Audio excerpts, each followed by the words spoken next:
Magluto tayo ng chicken wings. Naglalagyan lang natin siya ng hiwa sa gitna ng buto.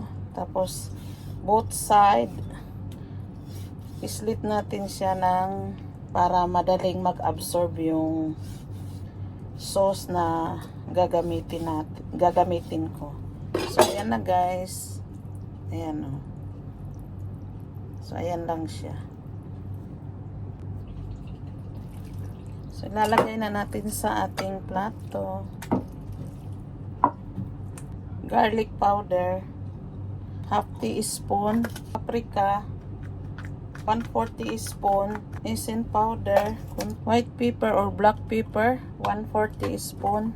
1 tablespoon soy sauce. Yan, haluin natin. Make sure na malinis yung kamay. At i-marinate po natin siya ng 20 minutes. Lagyan natin ng cornstarch.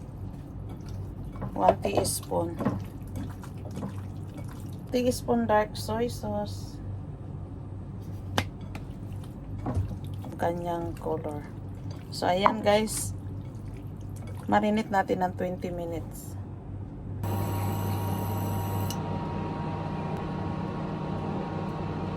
Fry na natin yung ating chicken wings.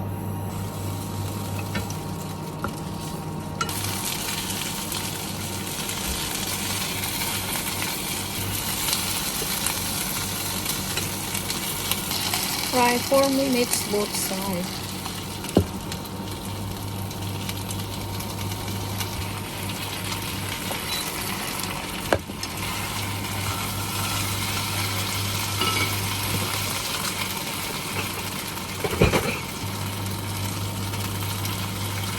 Sweet soy sauce.